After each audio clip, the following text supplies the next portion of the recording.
Halo semuanya, selamat datang di channel Fitra Eri. Hal-hal apa saja yang saya suka dan saya kurang suka dari BMW iX yang baru saya beli sekitar 2 minggu lalu. Well, ini adalah BMW baru pertama saya pengalaman pertama membeli BMW baru. Dan ini adalah model yang cukup spesial karena ini adalah BMW berpenggerak elektrik dengan platform yang didedikasikan untuk mobil listrik dari awal. Tapi tentu saja tidak ada mobil yang sempurna. Dan mobil ini saya beli sendiri, bukan mobil gratisan, bukan mobil endorsan.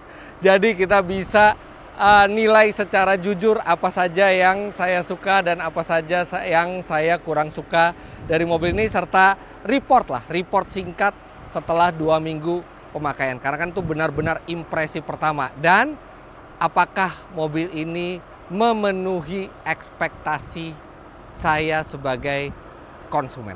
Nah, untuk itu saya akan sampaikan hal-hal tersebut kepada Anda sambil berjalan. Maaf, ini pakai kacamata hitam bukannya sombong, tapi hari ini panas sekali. Rasanya tuh kayak ada beberapa matahari gitu ya, nggak cuma satu. Silau sekali, jadi terpaksa pakai kacamata hitam. Sekarang, let's go. Kalau udah di dalam mobil, kita bisa lepas kacamata hitamnya. Let's go.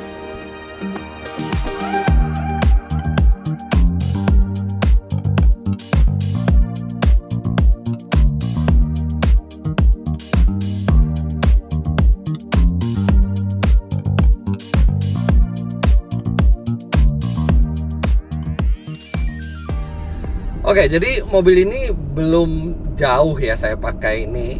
Sekarang ini baru 400-an kilometer gitu ya. Karena ada mobil tes, ada syuting yang lain gitu. Tapi kemarin saya udah ngajak anak saya, istri saya, bahkan ayah saya juga udah saya ajak naik ini. Tapi yang nanti sama ayah saya, nanti saya bikin videonya.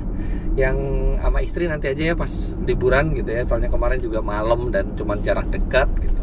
Nah, tapi 400 kilo lumayan, saya udah tahu kira-kira berapa konsumsi energi mobil ini. Jadi dia itu 1 kWh itu bisa menjalankan mobil ini 5,5 sampai 6 km. Yang mana cukup surprising, maksudnya irit juga. Tapi memang tergantung injekan gas ya. Tapi kalau saya kan selalu konsisten gitu.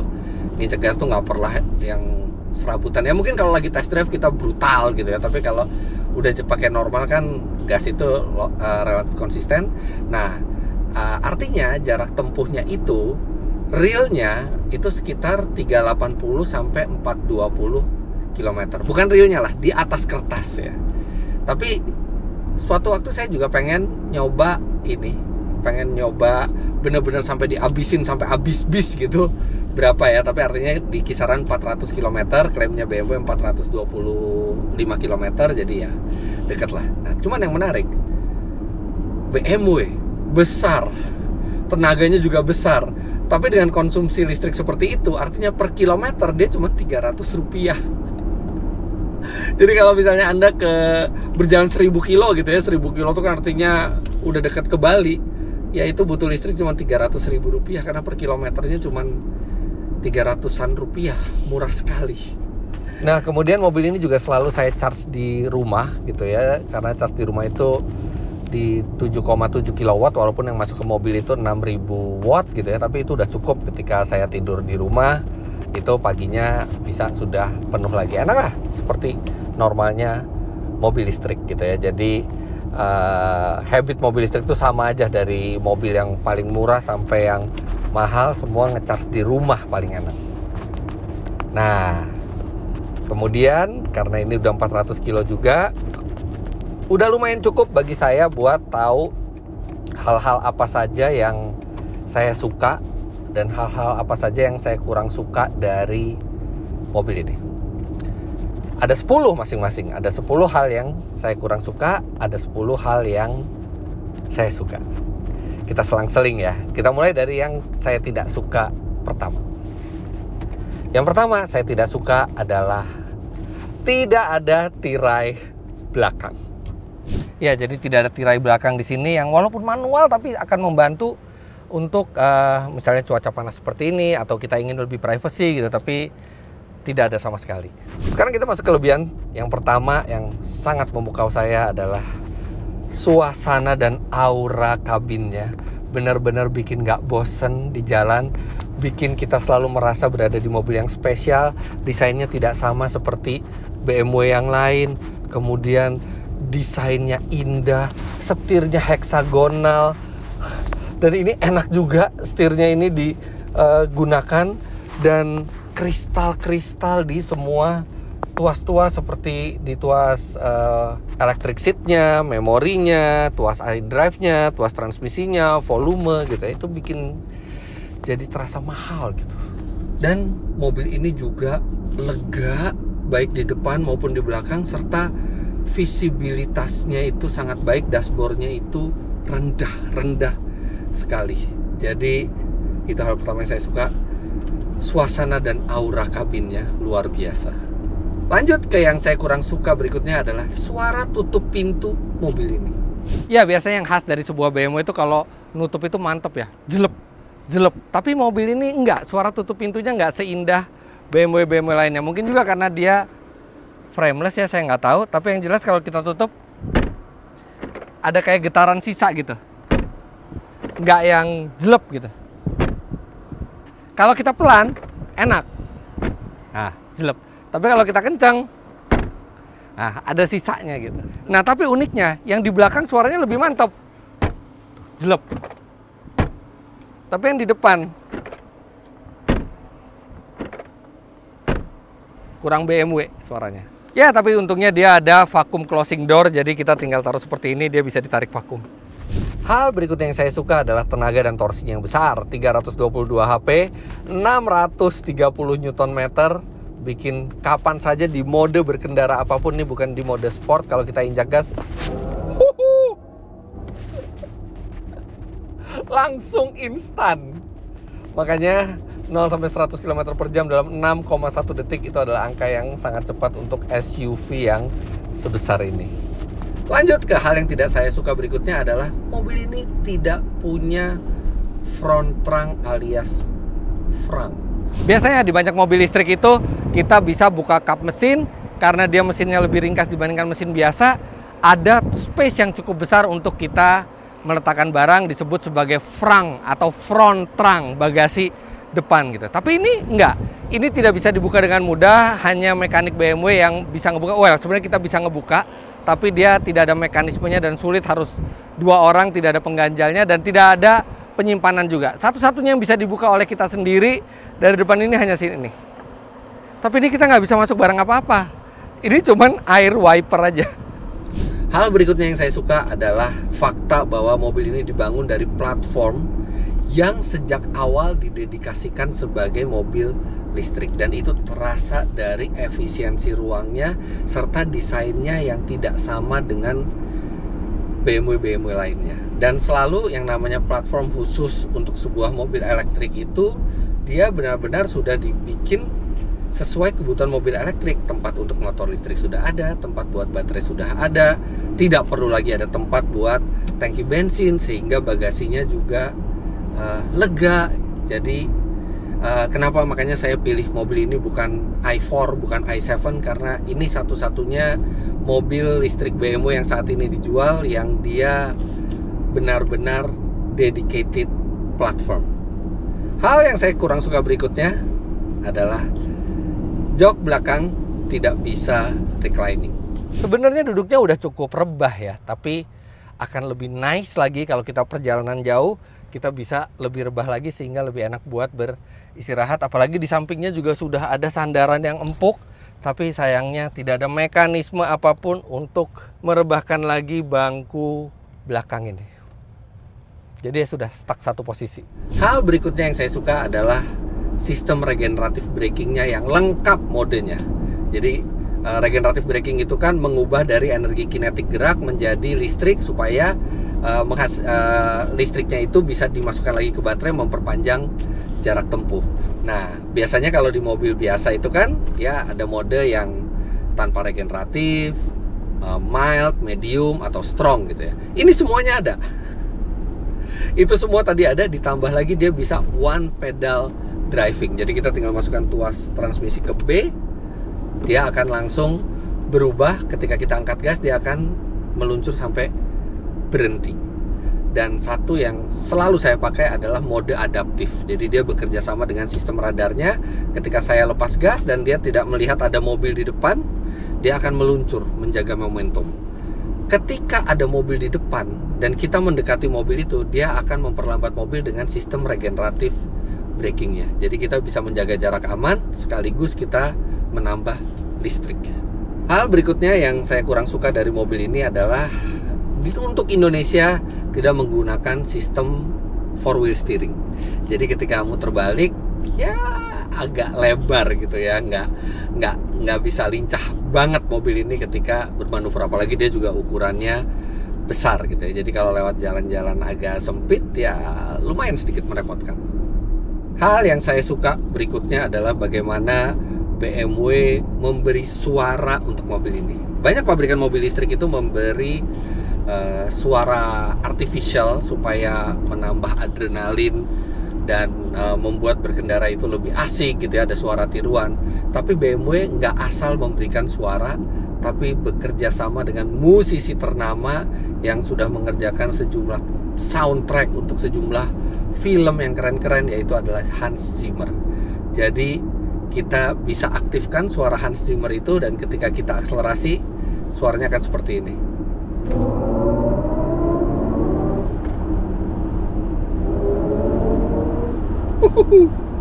Seperti pesawat ruang angkasa. Suaranya tuh futuristis dan ya ada aura mahalnya ya. Suaranya bukan sekedar suara dikasih ke speaker, tapi suara yang sudah dirancang oleh musisi terkenal.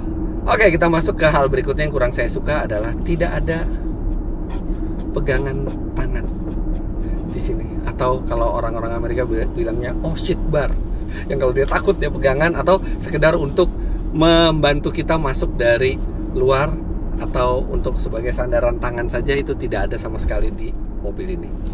Bukan hanya driver, kalau hanya driver saya bisa maklumi gitu ya, karena driver nggak seharusnya megang pegangan tangan seperti ini. Tapi ini di semua penumpang, depan kiri, belakang kanan tidak ada sama sekali. Kemarin waktu ayah saya mau naik mobil ini, beliau agak kesusahan naik mobilnya karena biasanya dia pegangan ke tuas itu, tapi ini tidak ada yang bisa dipegang sama sekali di setiap bangku dari mobil ini.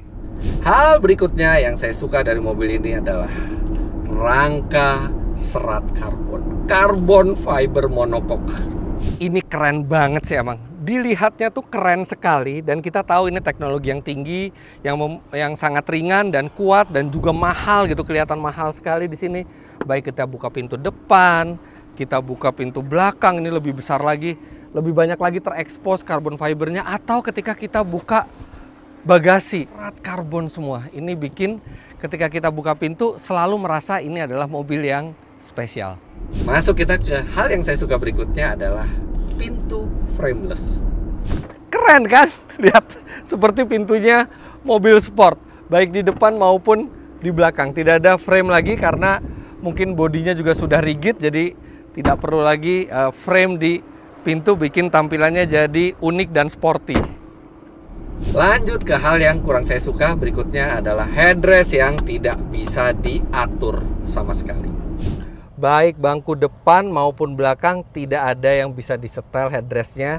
Bangku depan ini model pocong ya, jadi mungkin terlihat sporty tapi ya tidak bisa diatur. Kalau buat saya fine, tapi buat orang yang lebih rendah dari saya, ada kemungkinan dia bisa terkena yang keras-keras ini. Anak saya Vero waktu naik, dia bilang ini enak tapi kepalanya kena yang keras-keras ini, apalagi yang bagian bawahnya ini bukan empuk gitu ya. Jadi iya, kita harus sesuai posisi duduknya dengan posisi headrest yang fix ini. Di belakang juga tidak bisa diubah. Masuk ke hal yang saya suka berikutnya adalah atap kacanya yang canggih. Jadi kalau misalnya siang-siang seperti ini, kita kan mataharinya panas sekali kan. Kita tidak ada tirai penutup, tapi kita tinggal sentuh satu tombol dan dia menjadi lebih gelap, lebih meredam sinar matahari, dan orang dari luar juga tidak bisa melihat ke dalam. Jadi ini teknologi elektrokromatik atau suka disebut juga elektrokromik gitu ya. Jadi kaca yang bisa gelap atau terang hanya dengan tombol sentuh ini. Kalau nanti udah sore kita pengen melihat luar lagi tinggal pencet, panas tinggal pencet lagi seperti ini, dan itu cepat sekali. Hanya 1-2 detik itu sudah berubah mode kacanya. Kemudian hal yang kurang saya suka berikutnya adalah menu di infotainmentnya yang walaupun lengkap dan canggih tapi agak membingungkan untuk digunakan di awal-awal. Nah ini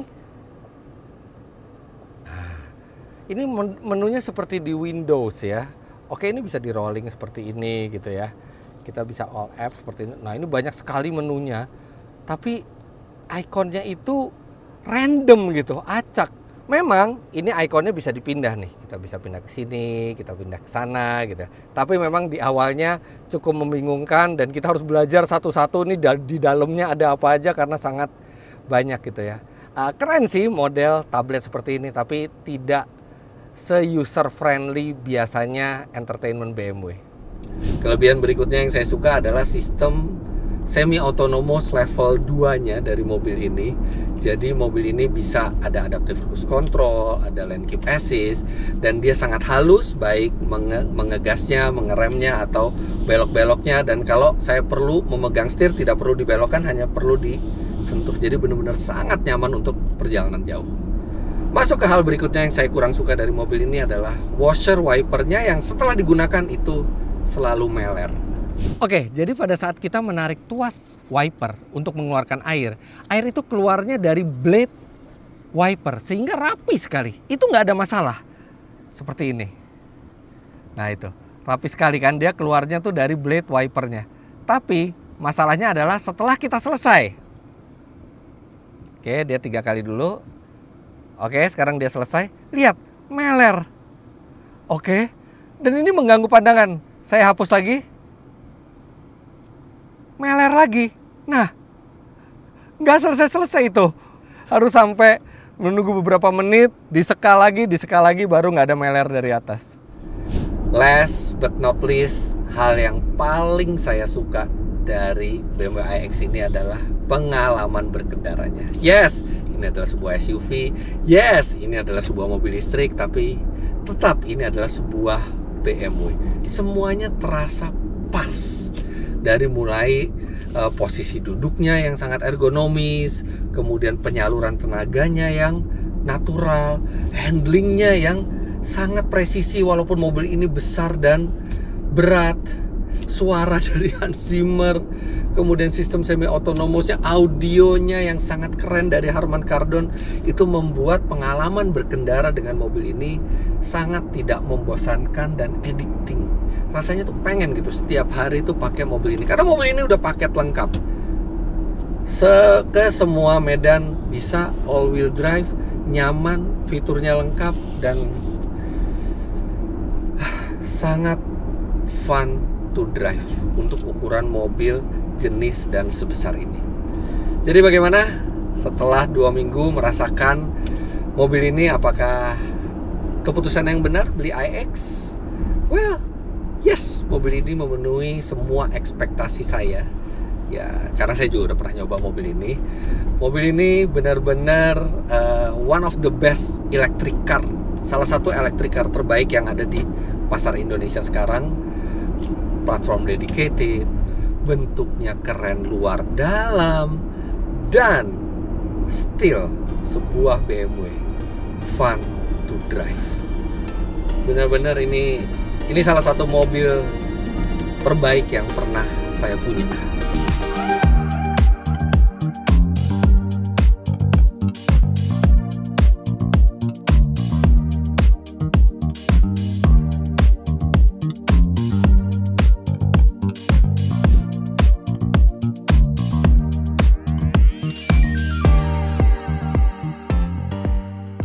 Well, itu dia hal yang saya suka dan kurang suka dari BMW iX setelah seminggu 2 minggu pemakaian, dan secara overall tetap memenuhi ekspektasi saya, dan nggak sabar rasanya bawa keluarga jalan-jalan naik mobil ini dan melihat bagaimana ketika dibawa berlibur bersama keluarga nanti akan ada sejumlah konten-konten mobil ini. Jadi stay tune. Saya hanya berharap jangan dibajak lagi sama istri dan anak saya. Maksudnya dibajak sekali-sekali boleh, tapi jangan dibajak seterusnya yang akhirnya saya nggak bisa nikmatin. Karena ini mobil enak sekali disetiri maupun tumpanginya dan rasanya enak spending time dengan mobil ini bersama keluarga. Oke, jadi begitu saja video kali ini. Jangan lupa Anda klik like bila menyukai video ini, komentar di bawah, dan subscribe ke channel Fitra Eri jika Anda belum. Follow Instagram saya @fitra.eri, dan bagi Anda yang ingin keterangan lebih lanjut mengenai mobil ini, Anda bisa follow akun BMW Indonesia dan BMW Performance Motors di sini. Terima kasih banyak Anda sudah menyaksikan. Sampai jumpa di video selanjutnya. Bye-bye.